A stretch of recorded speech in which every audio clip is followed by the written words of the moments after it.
Sir अभी sir मैं Shailesh Yadav ANI से।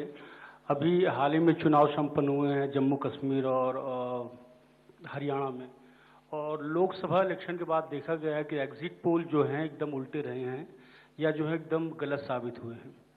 और इसको लेके पब्लिक में सवाल ये उठता है कि एग्जिट पोल में तो सरकार इनकी बन रही है और नतीजा उल्टा है, उस पर ईवीएम पे सवाल उठाए जाते हैं, जिसकी शिकायत आपसे कुछ पार्टियों ने करी थी, जिनका एग्जिट पोल में ये था कि सरकार बन रही है और जब ईवीएम का रिजल्ट आया तो सरकार बदल गई। तो इस तरह के एग्जिट पोल को लेके आपका क्या कहना है, क्योंकि सवाल जब उठते हैं तो आपकी तरफ से जो है बाहर नहीं आता है कि क्या इलेक्शन कमीशन सोच रहा है इस पर। Last row, madam was raising the hand. Please. Yes. So just wanted a clarification for the assembly constituencies and parliamentary constituency bypolls. So it's Wayanad and Nanded, the two parliamentary constituencies voting, right? Yes. Yes. Yes.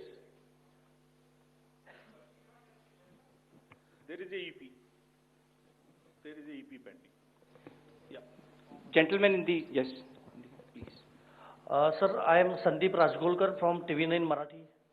मेरा सवाल ये है, जो अभी जो सरकार में जो पॉलिटिकल पार्टीज है उनको अब मिले, अपोजिशन को भी मिले, उन्होंने मांग की थी, जो पार्टी अभी सरकार में है उन्होंने मांग की थी कि एक फेज में ही वोटिंग हो, और अपोजिशन ने तब टीका पर की थी उन पर कि 2 या 3 फेज में होना चाहिए।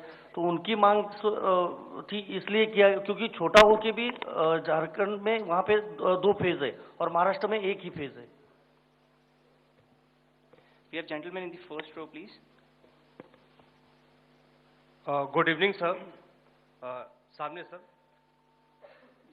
मोहित दुबे न्यूज नेशन से हूं सर। मेरा सवाल ये है कि ईवीएम को लेके पहले भी आपने बयान दिया है, लेकिन एक बार फिर से ईवीएम को लेके शिकायतें विपक्षी दलों ने हरियाणा को लेके की है, बैटरी को लेके शिकायत की गई है। तो आप हमेशा ये कहते रहे कि निष्पक्षता के साथ हम चुनाव करवाते रहे, तो ऐसे लोगों को आप क्या जवाब देंगे, ऐसे लोगों को आप क्या कहेंगे जो ईवीएम को लेके आपसे शिकायत करते हैं और इस बार बैटरी को लेके शिकायत की गई है? तो पहले इसमें एक प्रश्न जवाब दे देता हूँ। पहला प्रश्न था डीजी महाराष्ट्र के बारे में। सो DG's appointment in any state is governed by the procedure where the name of the senior most officers are sent to the UPSC. UPSC selects the person, and there is a Honorable Supreme Court decision on this in Prakash Singh's case. The entire issue of this will be handled as per the legal pronouncements governing the subject.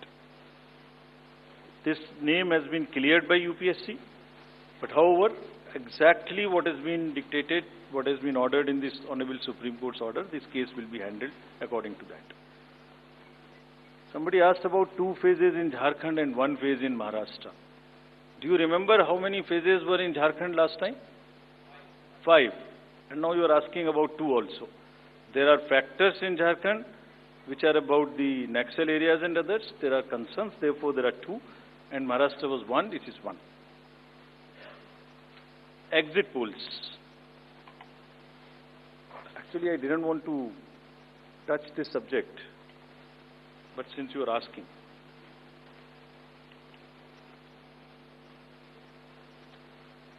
Exit polls के आने की वजह से, exit polls के एक expectation set करने की वजह से एक बहुत बड़ा, लेट मी एक्सप्लेन, एक बहुत बड़ा डिस्टॉर्शन पैदा हो रहा है। ये आप सब लोग यहां हैं, ये एक आत्मचिंतन का और आत्ममंथन का भी विषय है प्रेस के लिए, खासतौर से इलेक्ट्रॉनिक मीडिया के लिए।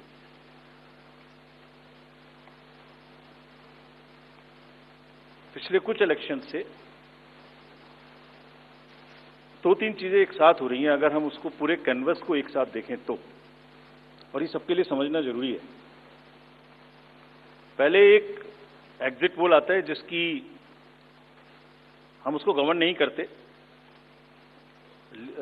जो एस्टेब्लिश्ड रिजीम है, स्टैट्यूटरी एंड जुडिशियल रिजीम, उसमें हम उसको गवर्न नहीं करते। लेकिन एक खुद के आत्मचिंतन की जरूरत जरूर है कि वो उसका सैंपल साइज क्या था, उसका सर्वे कहाँ हुआ, उसका रिजल्ट कैसे आया। अगर मैं उस रिजल्ट से मैच नहीं किया तो मेरी क्या रिस्पॉन्सिबिलिटी है, कहीं कोई डिस्क्लोजर्स हैं कि नहीं है, ये सब देखने की जरूरत है बहुत सख्त। There are bodies which govern this, there is NBSA, there are other bodies which self regulate, and I am sure the time has come that the associations, bodies which govern will do some self-regulation.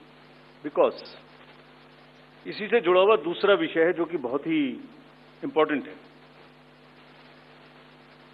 जिस दिन polling खत्म हुई उससे रफली third day counting होती है। तो आज शाम को 6 बजे से एक एक्सपेक्टेशन राइज हुई, सबने सोचा ये होने वाला है, जिसका कोई साइंटिफिक आधार, जिसका कोई लीक पब्लिक में डिस्क्लोजर में नहीं है। जब काउंटिंग का समय शुरू होता है तो 8:05 और 10 से रिजल्ट्स आने शुरू हो जाते हैं, जिस नॉनसेंस। आप बताइए, मेरी पहली काउंटिंग 8:30 बजे शुरू होती है और हमारे पास प्रमाण है इस बार कि 8:05, 8:10, 8:15 पर आने लगा, इतने की लीड, इतने की लीड, इतने की लीड, इतने की लीड।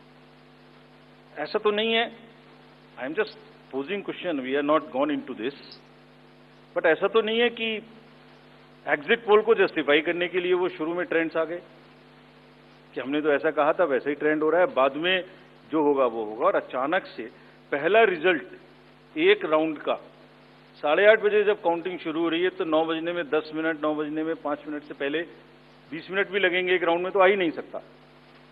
और हम उसको 9:30 बजे वेबसाइट पे डालते हैं, 9:31 पे, एग्जैक्टली कभी भी देख लीजिए एक के बाद एक।